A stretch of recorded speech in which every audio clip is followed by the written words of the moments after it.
Mateo capítulo 10, Jesús va de camino a Jerusalén y anuncia su muerte por tercera ocasión a los discípulos. Los discípulos están bastante confundidos porque no tienen la más remota idea de lo que Jesús está hablando. Después llegan a Jericó, se mueven. Después en Mateo 11 llegan a Jerusalén y entonces es lo que conocemos como la entrada triunfal. Muchos de ustedes han oído hablar de esta historia, ¿verdad? Cuando Jesús manda por el pollino aparece ahí donde dice tal cual como Jesús lo hace. Después regresa a Jerusalén y entra triunfalmente Jesús con las palmas, etcétera, etcétera. Y de nuevo se mueven ida y vuelta alrededor de Jerusalén en pequeños pueblos. En Mateo 12 Jesús habla del más importante mandamiento, que es uno de los capítulos que más ustedes pueden recordar, ¿verdad? Dice: amarás al Señor tu Dios. Los fariseos preguntan y él dice: amarás al Señor tu Dios con todo tu corazón, con toda tu mente y con toda tu alma. Y después en Mateo 13 Jesús habla la profecía de la destrucción del templo y las señales antes del fin. En este momento, el ambiente en la vida de Jesús y de sus discípulos comienza a tornarse un poco turbio, un poco difícil. Pareciera ser que algo está mal, pareciera ser que algo se empieza a poner un poquito oscuro. Y es aquí, en Mateo 14, capítulo 1, versículo 1 al 3. Perdónenme, versículo 1 al 2 me parece que es, donde vemos que hay un complot en contra de la vida de Jesús. Algunos hombres, antes de la Pascua, se empezaban a reunir para planear cómo vamos a atrapar a este hombre para matarlo. La sombra de la cruz está cerca. Y es ahí donde nosotros nos encontramos, justamente después de que Marcos narra ese complot. Nos encontramos y estamos en Betania. Versículo 3, vamos a leer: estando él en Betania, sentado a la mesa en casa de Simón el leproso, vino una mujer con un frasco de alabastro de perfume muy costoso de nardo puro, y rompió el frasco y lo derramó sobre la cabeza de Jesús. Pero algunos estaban indignados y decían unos a otros: ¿para qué se ha hecho este desperdicio de perfume? Porque este perfume podría haberse vendido por más de 300 denarios y el dinero dado a los pobres. Y la reprendían. Pero Jesús dijo: déjenla, ¿por qué la molestan? Buena obra ha hecho para mí. Porque a los pobres siempre los tendrán con ustedes y cuando quieran les podrán hacer bien, pero a mí no siempre me tendrán. Ella ha hecho lo que ha podido, se ha anticipado a ungir mi cuerpo para la sepultura. Y en verdad les digo que donde quiera que el evangelio se predique en el mundo entero, también se hablará de lo que está hecho para memoria suya. Señor,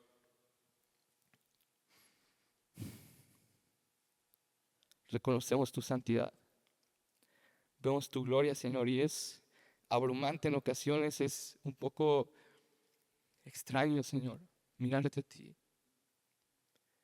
Pero en este misterio de la cruz, en este misterio de tu evangelio, Señor, queremos someternos a que en este momento, Señor, seas tú el que habla a nuestros corazones. Que no sea mi boca, que no sea el estudio, el esfuerzo que yo hice, Señor, sino tu Santo Espíritu, Señor. Que sea, Señor, no la disposición de estos jóvenes que traen el día de hoy, sino tu Santo Espíritu, el que abre sus corazones, Señor. Los convierte en corazones de carne y ellos puedan atender a tu voz, Señor. Padre, eres grande, eres amoroso, eres compasivo con nosotros. Te damos la gloria por los siglos de los siglos. Amén. La primera parte del versículo 3 es un poco una introducción a la narrativa que Marcos está a punto de presentarnos. Y hay dos cosas muy importantes. Dice, versículo 3, primera parte: estando él en Betania. ¿Qué es Betania? ¿Por qué para Marcos es importante mencionar ese lugar? Jesús solía venir aquí en los tiempos difíciles, cuando había mucha presión y cuando tenía que descansar. Y como ya sabemos, por todo lo que el pequeño mapeo que hicimos anteriormente, era un momento oscuro. La cruz estaba a la vuelta de la esquina. la gente estaba murmurando en contra de Cristo. Otro dato muy importante en esta primera sección que Marcos nos presenta es que estaban en la casa de Simón el leproso. Yo no sé ustedes, pero a mí no me gustaría que me dijeran Samuel el leproso. Pero hay algo importante ahí. Parece ser que Simón el leproso, muy probablemente, nunca podemos asegurarlo, pero muy probablemente ya estaba sanado. ¿Por qué podemos decir esto? ¿Por qué podríamos asegurarlo de cierta forma? Pues porque todos los demás estaban con ellos. Había mucha gente ahí. Parece ser que al menos los discípulos y otra mujer estaban ahí. Entonces, y yo me imagino que Simón a lo mejor estaba ahí, pero bueno, no vamos a asumir cosas. La gente estaba ahí con él. El hecho de que estaban en la casa de una persona que quizá no era bien vista va a ser muy importante para la narrativa de este texto. Nos va a dar mucha información y nos va a poner en un contexto un poco extraño. Porque estamos a punto de presenciar por medio de las Escrituras uno de los momentos más gloriosos en la historia de la humanidad. Como dato adicional, recordando que estamos nuevamente a la sombra de la cruz, a la sombra del Calvario, creo personalmente que es hermoso, increíble, asombroso, que hasta en sus últimos días Jesús es un rey gentil y amoroso. Jesús es un rey, un amigo que no dejó a sus discípulos atrás, que no dejó a Simón el leproso, por mucho que la gente lo despreciaba, por muy malo que él estuviera. Jesús pasa casi sus últimos días con estas personas. Pero vamos a avanzar, porque esto es significante para nosotros. Versículo 3, segunda parte. ¿Qué es lo que sucede después de que Marcos nos da este contexto? Vino una mujer, palabra importante, con un frasco de alabastro de perfume muy costoso, de nardo puro, y rompió el frasco y lo derramó sobre la cabeza de Jesús. Para darte una idea, el texto más adelante nos dice que el perfume costaba alrededor de 300 denarios, y 300 denarios es el equivalente a 300 días de trabajo. No sé cuántos de ustedes sepan, pero el salario mínimo de México anda por ahí de los no sé cuánto. El caso es que son como 70,000 pesos lo que costaba este perfume. Traía el dato y se me olvidó, pero bueno. Pero costaba como 70,000 pesos. Era un perfume bastante costoso. Y Marcos nos narra que la mujer llega y lo rompe. Nuevamente, es importante notar que estamos ante uno de los momentos más gloriosos en la vida de la humanidad, pero creo que para entender lo que está sucediendo aquí, tenemos que irnos un poco atrás, algunos miles de años atrás. Así que acompáñenme rápidamente a Primera de Samuel, capítulo 16, versículo 11 al 13. Primera de Samuel, capítulo 16, versículo 11 al 13.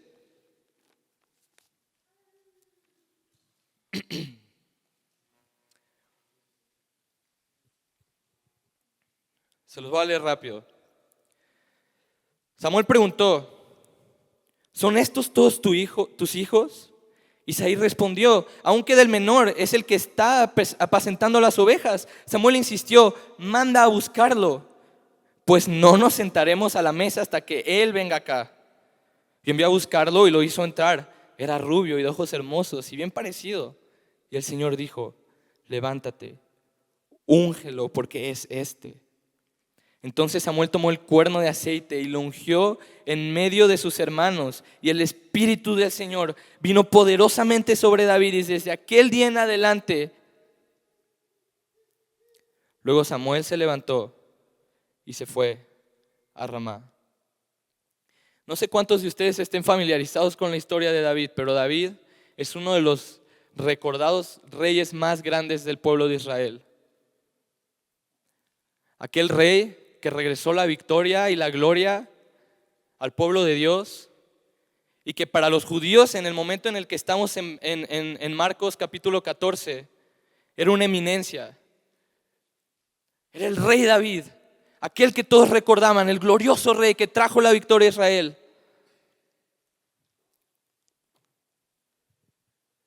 David es ungido en ese momento.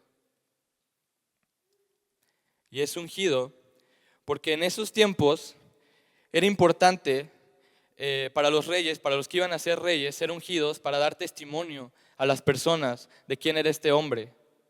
Para dar testimonio, porque estaban por convertirse David en un líder del pueblo, estaba por convertirse en una autoridad que representaba la providencia de Dios al pueblo y sus promesas también. Era el hombre que lideraría al pueblo de Israel a la victoria.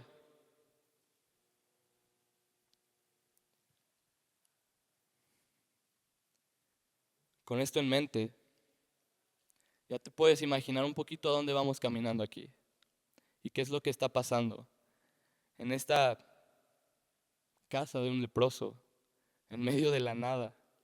Betania, un pueblo, diríamos en la Ciudad de México, un pueblo rascuachón, como que a nadie le importaba. No era la gran ciudad de Jerusalén donde el templo estaba, donde los reyes eran coronados. Cristo está siendo ungido como el rey prometido, el nuevo y perfecto David. Pero hay algo muy extraño aquí. Y les dije que pusieran atención en una palabra en específico, que es, vino una mujer.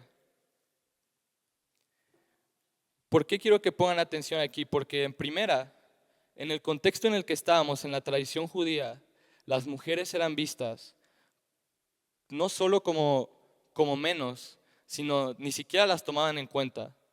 Normalmente no tenían un lugar en la mesa, no tenían voto, no tenían voz. La tarea de hoy no es explicar por qué pasaba todo esto, nada más quiero darles un contexto de la importancia de que Marcos nos esté narrando que es una mujer. Y no solo esto, pero en los relatos de Juan podemos encontrar que esta no era una mujer común y corriente. No era una mujer insignificante, de hecho al contrario. Parece ser que esta mujer era conocida como María la pecadora. Y muchos estudiosos o teólogos piensan que esta María la pecadora era algo muy cercano a lo que una prostituta es hoy en día. Una mujer que vendía su cuerpo para subsistir. Entonces, no estamos hablando definitivamente de una mujer que era una profetisa, que era una reina, que era la hija de un gobernador. Tampoco estamos hablando de una mujer X, ahí que nadie le importaba. Estamos de hecho del otro lado.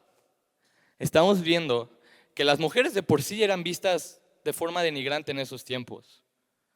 Y aparte de todo, esta era una mujer que a los ojos del pueblo de Israel o de los judíos, de la tradición judía, era vista como alguien deplorable.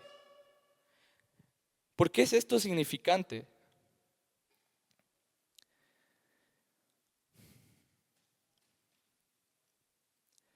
Porque lo que acaba de suceder,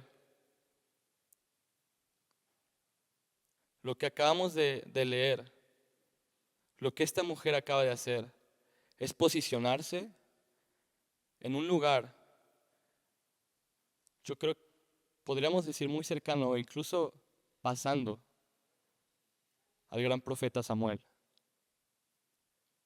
La mujer, conocida como la pecadora,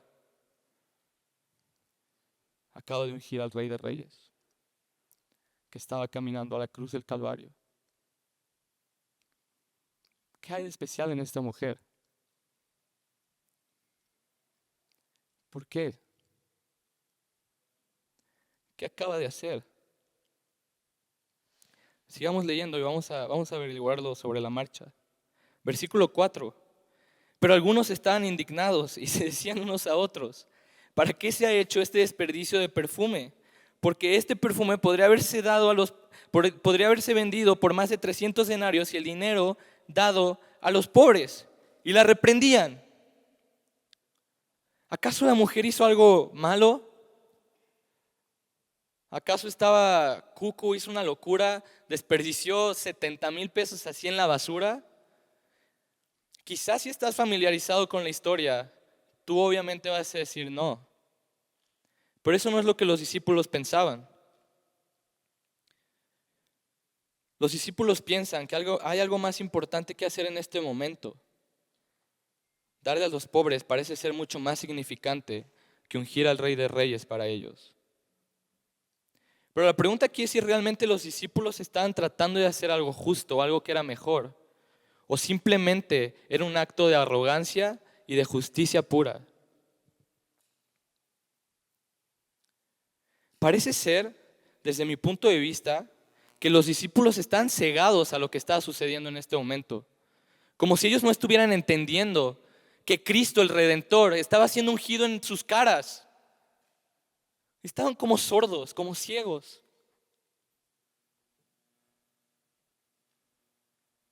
Quiero que te pongas a pensar, y vamos a dar un paréntesis aquí en la narrativa de la historia. Quiero que te pongas a pensar, ¿cuántas veces hacemos cosas que parecen buenas y gloriosas, pero en realidad no lo son? En realidad solo estás buscando satisfacer tu deseo de ser visto, de ser reconocido o de sentirte justo y bueno. A mí me encantaría poner una pausa aquí y decir, bro, soy bien parecido a la mujer. Sé identificar esas cosas buenas. Pero tengo que ser sincero con ustedes y tú no tienes que decírselo a nadie, pero la verdad es que normalmente me parezco más a los discípulos que a lo que esta mujer acaba de hacer. Pero vamos a ver qué dice Jesús acerca de lo que acaba de suceder. Versículo 6. Pero Jesús dijo, déjenla. ¿Por qué la molestan? Pues buena obra ha hecho para mí. Otras traducciones o la palabra en el griego original puede ser traducida como ella ha hecho cosas hermosas por mí. Quería especificar eso no para decirles que sé griego porque no sé, pero cuando yo leía esto y averiguaba un poquito en las otras versiones, no sé, creo que enfatiza un poco más lo que la mujer acaba de hacer. Porque no solo es algo bueno, la mujer acaba de hacer algo hermoso, algo glorioso, y que vamos a ver más adelante, ya lo leímos, que va a quedar marcado por el resto de la historia de la humanidad. ¿Por qué Jesús le dice esto y reprende a los discípulos de esta manera? Jesús aprueba lo que los discípulos ven como un desperdicio. Pues con este gesto, la mujer muestra el valor inestimable de Jesús y de su muerte, de la profunda comunión que establecerá su sacrificio en la cruz. Es como si la mujer, ojo, no estoy diciendo que era así, pero es como si la mujer pudiera ver un poco hacia el futuro, un poco hacia adelante. Ella identifica que hay algo que está a punto de pasar, que va a traer gloria al mundo entero. Ella identifica que está enfrente del Rey de Reyes, del Mesías prometido, el Señor. Los discípulos, sorprendentemente, que estaban familiarizados con este Rey, que caminaban con Él, que lo amaban, que según ellos eran, bro, soy tu mejor amigo, soy el mero mero. Y están ciegos y no lo ven y dicen, perdón por la palabra, pero le dicen, eres tonta, acabas de desperdiciar 300 denarios, 70,000 pesos mexicanos en salario mínimo. ¿Qué estás haciendo? Se lo pudimos haber dado a los pobres.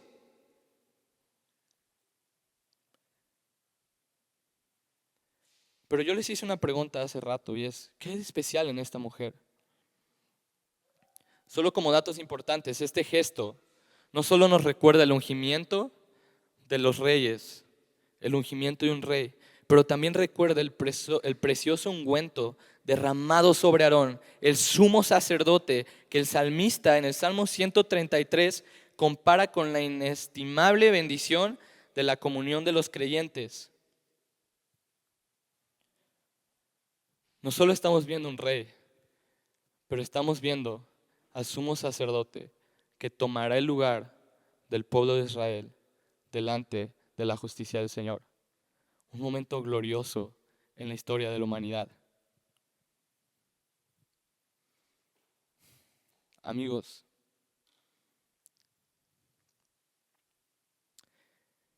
El sumo sacerdote ha sido ungido en su camino a la cruz. El Rey de Reyes acaba de ser ungido por una mujer insignificante, deplorable, en una casa que parecía remota, de un hombre que la gente odiaba. Estoy un poco confundido acerca de esto. ¿Qué está pasando aquí? ¿Qué clase de rey es este? Amigos, creo que hay cosas en nuestra vida que parecen ser un desperdicio muchas veces. No sé, a lo mejor tú tienes amigos que no son cristianos y de repente cuando vienes a jóvenes o cuando estás estudiando la Biblia o cuando les dices, ¿qué crees, bro? Que me voy a ir a estudiar un seminario.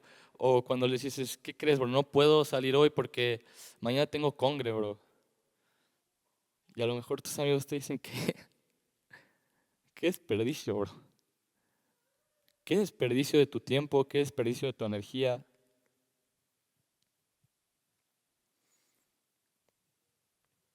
A lo mejor hay veces que es difícil ver lo bueno y lo hermoso en estas cosas.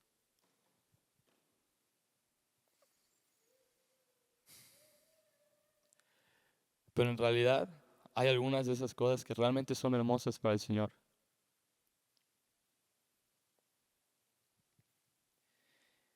Cuando leo este texto y meditaba en él y veía y le daba vueltas y vueltas y vueltas, a mí yo pienso que la mujer ni siquiera tiene idea de lo que acaba de suceder. A lo mejor ella está un poquito también ahí ciega a lo que acaba de pasar. Porque te prometo que si yo hubiera visto la gloria de lo que acaba de suceder, habría yo creo que vueltose loca, saltado de alegría, se habría rendido a sus pies. No sé qué hubiera pasado, no sé cómo, ni siquiera sé cómo yo reaccionaría ante esto.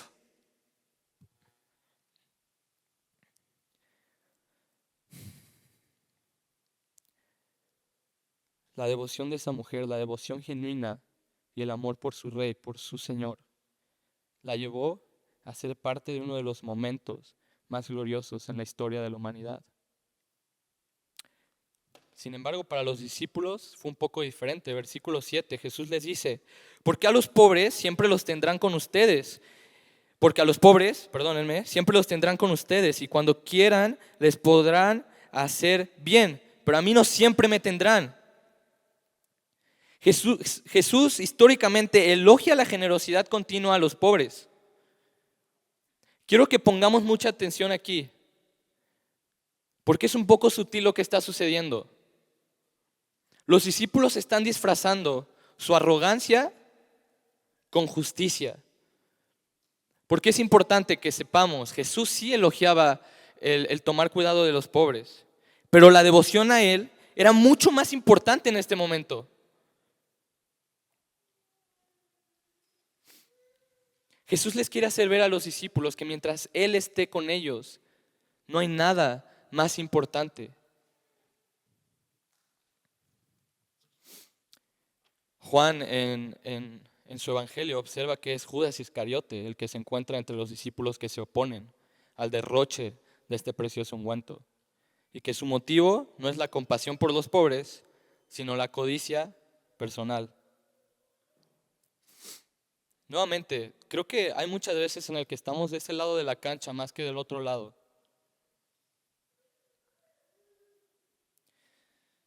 Hay veces en las que queremos disfrazar cosas buenas, cosas que parecen justas, venir a jóvenes, ir a la iglesia los domingos, leer la Biblia, pero realmente lo único que quieres es que el pastor David diga, no manches, este cuate es bien chido, bro. O que el chavo guapo, la chava guapa que se sienta a tu lado diga, no manches, este bro sí es de los buenos. Este sí es un hombre piadoso. Pero ¿sabes qué? Quiero que esta noche todos veamos lo peligroso que es disfrazar la justicia, perdónme, disfrazar la arrogancia y el orgullo con justicia y compasión.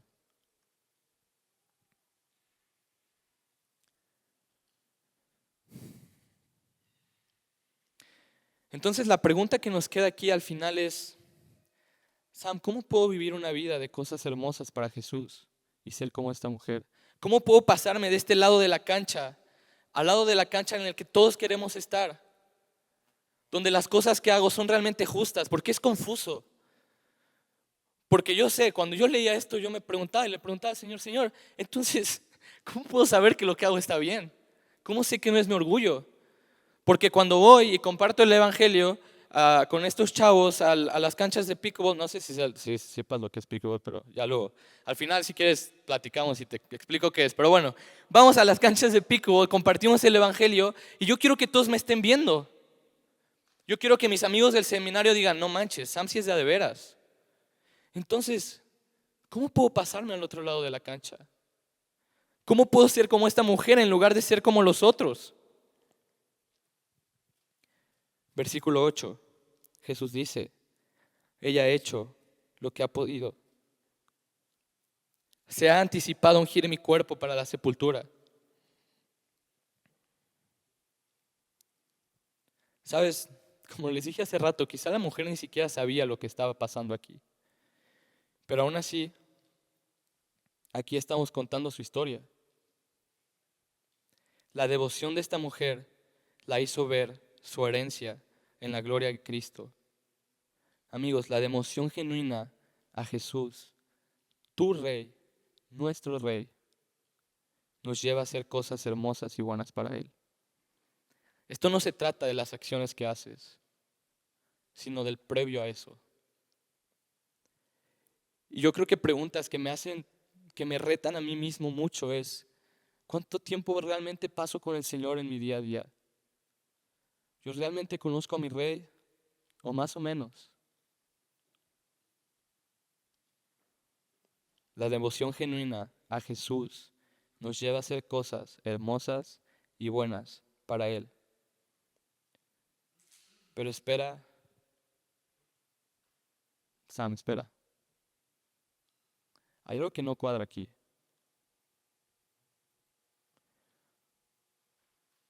¿Qué pasa con este rey del que estamos hablando?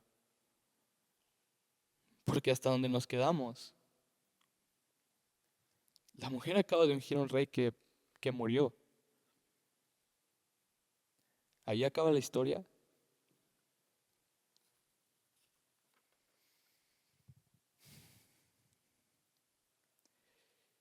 Quizá tú conoces ya el final de esto. Y si ya lo conoces, solo quiero recordártelo. Pero si a lo mejor es tu primera vez en esta noche o realmente no estás familiarizado con esta historia y no sabes lo que pasa después de la cruz, quiero que me acompañes a Apocalipsis capítulo 1, versículo 12.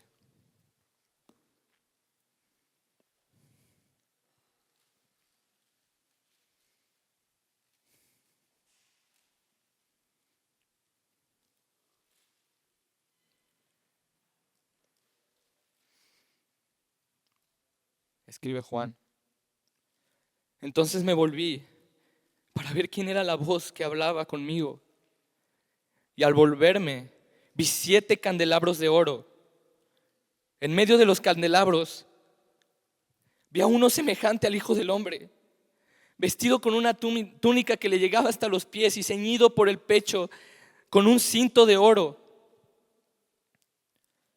Su cabeza y sus cabellos eran blancos como la blanca lana, como la nieve. Sus ojos eran como una llama de fuego. Sus pies se parecían al bronce bruñido cuando se las ha hecho refulgir en el horno. Y su voz, como el ruido de muchas aguas. En su mano derecha, 7 estrellas. Y en su boca salía una espada aguda de 2 filos. Su rostro era como el sol cuando brillaba con toda su fuerza. Cuando lo vi,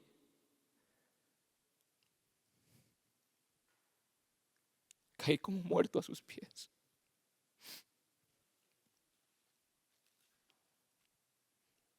Y él puso su mano derecha sobre mí diciendo, no temas, yo soy el primero y el último, el que vive. Y estuve muerto, pero ahora estoy vivo por los siglos de los siglos. Y tengo las llaves del Hades, de la muerte y del Hades.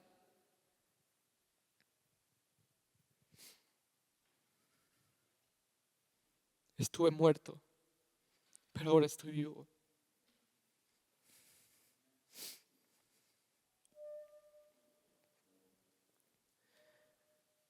Amigos, la historia que contamos esta noche no es contada porque la mujer pasó de ser una mujer prostituta a una mujer increíble, o por lo que ella hizo, la hizo justa.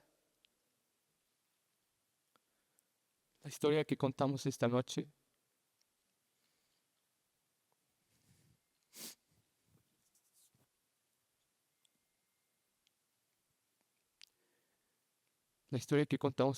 la contamos porque aquel que ella ungió en ese día, en la casa del leproso, en ese pueblo pequeñito, se levantó de la cruz y venció a la muerte por los siglos de los siglos,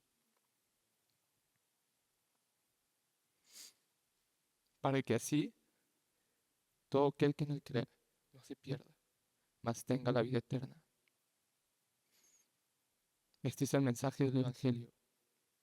No lo olvides, no lo olvides, ni un segundo de tu vida. No lo des por sentado.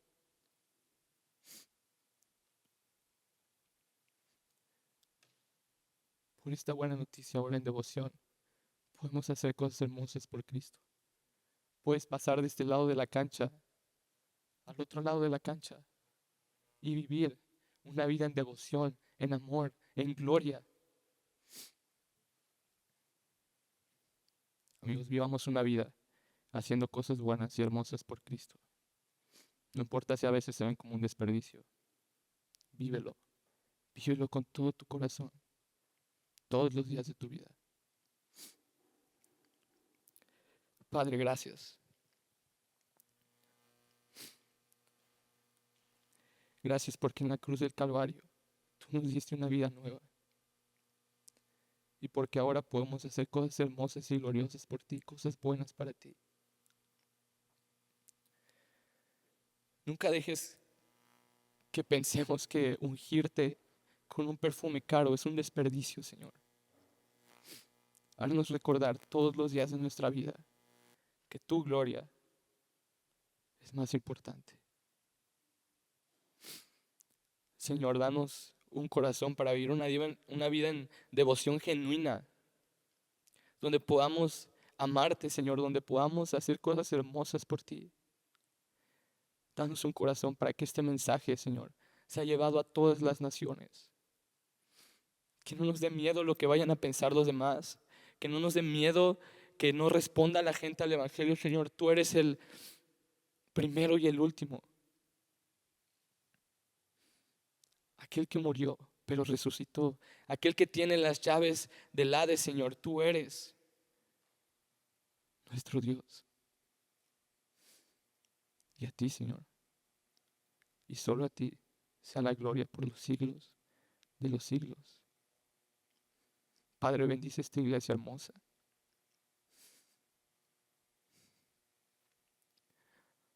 Que en medio de la tormenta, Señor, en medio de la incertidumbre, te aman, Señor. Gracias por estos pastores tan fieles a tu palabra. Y gracias por estos estudiantes tan fieles y sonrientes y gozosos, Señor. Son un ánimo para todas las personas que vienen aquí a visitar, Señor. Gracias. Nuevamente gracias por Cristo. Que la gloria sea para ti, Señor, por los siglos de los siglos. Amén.